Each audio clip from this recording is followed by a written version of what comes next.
Show me clear how you play.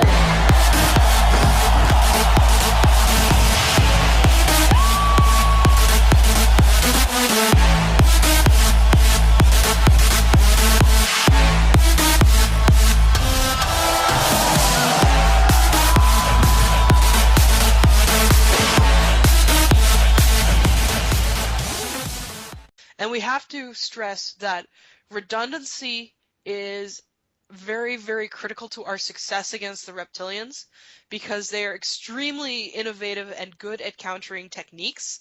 Something will typically only work against them 1 or 2 times. Now, fortunately, because the Silver Legion does draw its personnel from very different and diverse sources, we have many novel solutions and many ways to get around their counter solutions. So we made heavy use of these to get in and plant our devices and get out. The devices, when detonated, not only destroyed the facilities, but rendered that particular spot, for lack of the better terms, unable to support life in the etheric. It is not, I want to stress this to people, it will have no effect on physical humans, animals, plants, or the earth.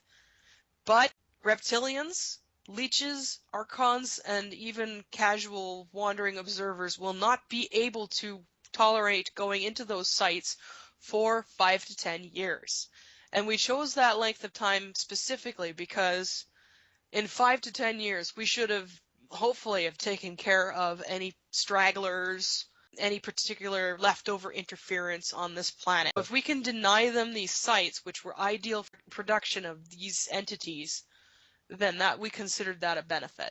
They ranged inside. The smallest were, yes, around the size of a house, a 1 or 2 bedroom house. The largest ones were, there was one outside of Washington, which was very large, the size of a football field.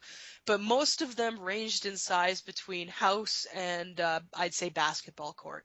They roughly correspond to the physical world, but with differences. People who have the ability to see the etheric might have seen these before and wondered what they are, or even tried to disturb them and then got a nasty surprise. Dark, kind of menacing, ugly structures, billowing out constantly what looks like smoke, but is actually these parasites, these leeches. One main one that's literally, it's a pit, and a sort of an upper chamber that's where a lot of the machinery is tuned and the controls are. But we did this in a lightning strike. It was one night, and it was actually April Fool's Day, between the March 31st and April 1st, during the nighttime period in the Western Hemisphere.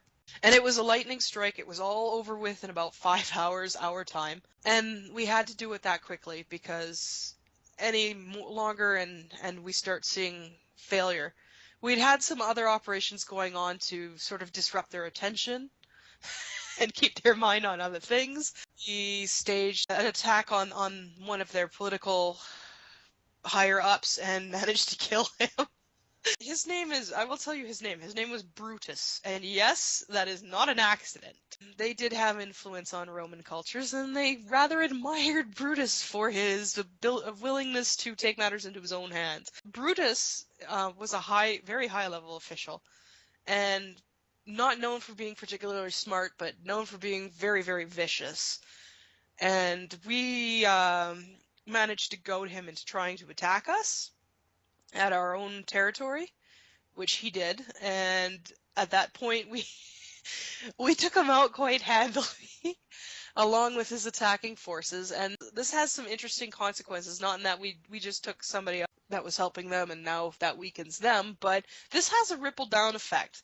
What I'm sure some people certainly realize about the reptilians is that they are a backstab happy bunch. Whenever you have any kind of shift in power, it ripples down the whole chain of command as people go into backstab and maneuvering frenzy to try to make sure that they get into the highest position they can. In fact, the death of Brutus is still being felt in their ranks right now. It's made it a little easier for us to take out the ships, most going up against the Draco. The Hydra we haven't had much interaction with, but we sure have been fighting with the Draco, and they are talented. Oh yeah, that's the other thing. Brutus was easy to goad because he was so certain that he couldn't lose. You can use their arrogance against them, and we did in this case. But that also allowed us to get the jump on Magic Eraser, and we like to affectionately call it our little April Fool's joke on Draco Reptilians. And also, Brutus's surprise birthday party. You know, if we sound a little bit like we're joking around with this, we are dead serious, but the Silver Legion has institutional humor, unlike other institutions within the physical sphere that we may or may not be familiar with. And just because this is serious business doesn't mean we can't enjoy it. And I'm going to say to listeners out there, this isn't going to be an overnight solution.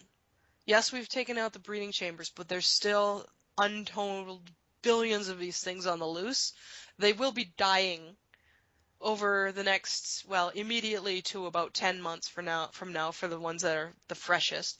And of course, when they go back to drop their load, they'll run into the you shall not enter field and die themselves. It makes it very, very difficult for them to survive. Anybody who's consciously channeling light, for instance, will send them scattering in all directions. If you attack them, they're very, very easy to kill. Unlike the Archons, I would caution people, be careful with the Archons if you don't know what you're doing, because if you make them angry, they make life interesting for you.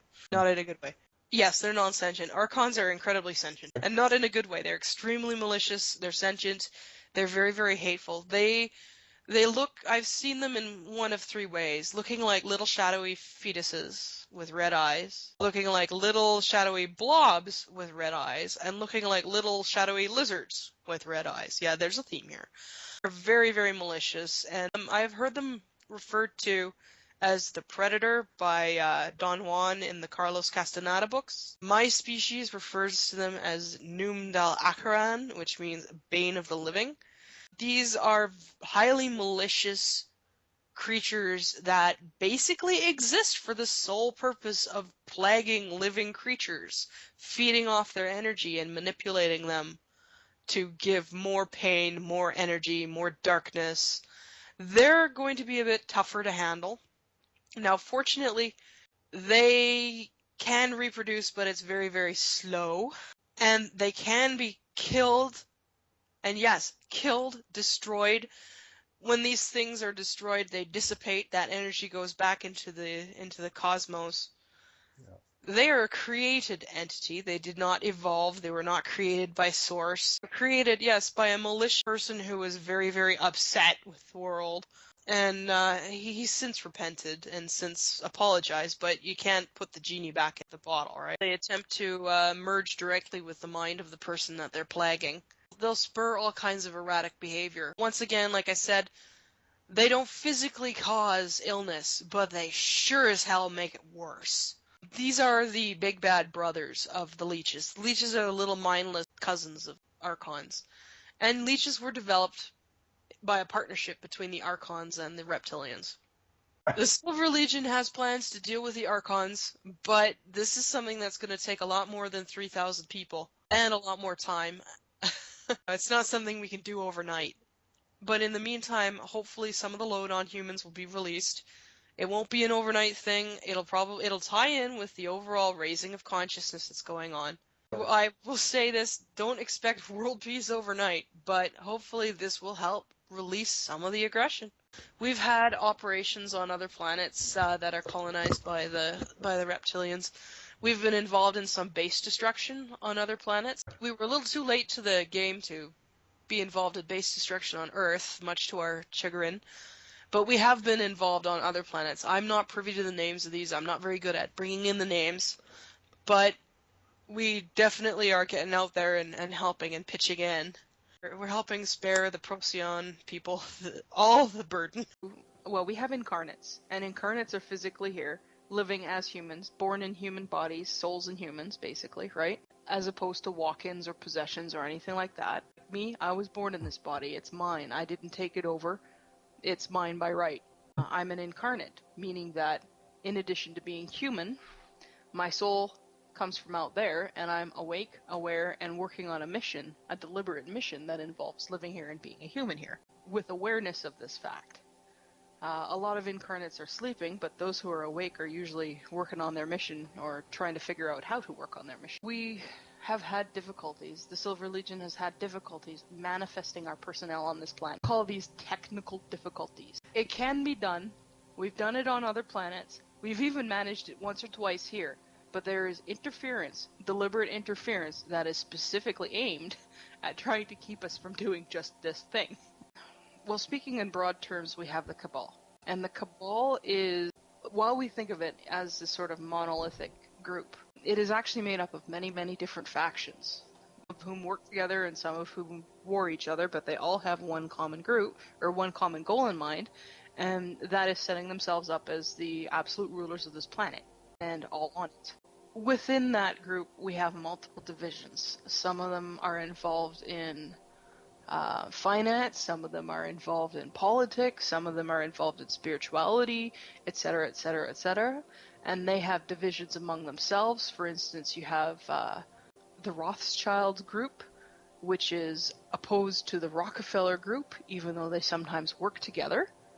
They are rivals. It's to the point where they will work together to ensure the common goal, and then they'll probably go at each other like wolverines in order to find out who rules over. I would say in terms of the terrestrial threat, they're the biggest one. There are other small pockets and groups that are not nearly as extensive, most of whom are backed by other extraterrestrial groups that are in it for their own goals, causing problems for their own goals. And we don't know all of them by any means, because the sheer nature of it means that it's almost impossible to categorize everyone. We just don't have the resources to categorize every single person on this planet.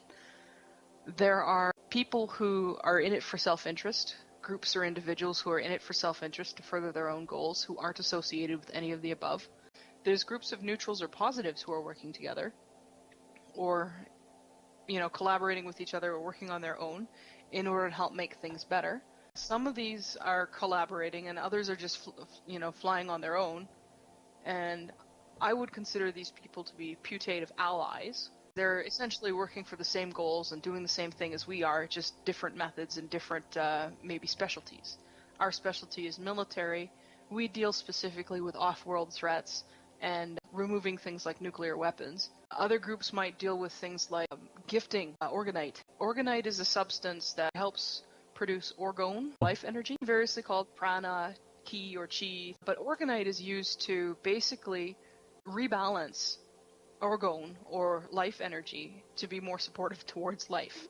What gifting is taking orgonite and putting it in places where, bad prana is being generated, and using it to transform it back into good prana. So, for instance, seeding, say, a transformer array, burying at the feet of a high-tension wire, for instance, things like that. There's a lot of groups going around doing activities like that. There's a lot of groups that are involved more with the financial side. There's groups that are involved more with creation and distribution of technologies that are beneficial to the environment and beneficial to humanity. There's people who are involved with the ecological side, helping prevent ecological disaster, cleaning up pollution, other things like that. There are so many different groups, so many different people who are all working, oftentimes completely independently of other groups or without even knowing it. They're working together. It's a very decentralized thing. There is no leader. There is no authority. And that's why this is working. Because if there was an authority or a leader, that could be taken out. This kind of anarchistic, decentralized model, where half the time most of the people don't even realize that there's other groups doing the same thing, it ensures redundancy and it ensures success. And it just drives the elite crazy because they keep looking for ringleaders, only to find out that there are none. There might be leaders on a micro level, but in terms of the whole endeavor, there's no ringleaders. It's still working somehow. Light warriors are a subset of light workers. Light workers is a sort of a generalized category. Basically, anybody who does this kind of humanitarian spirit work is a light worker. Light warriors, then, are, I guess you could say, the military or defense-oriented version of light workers.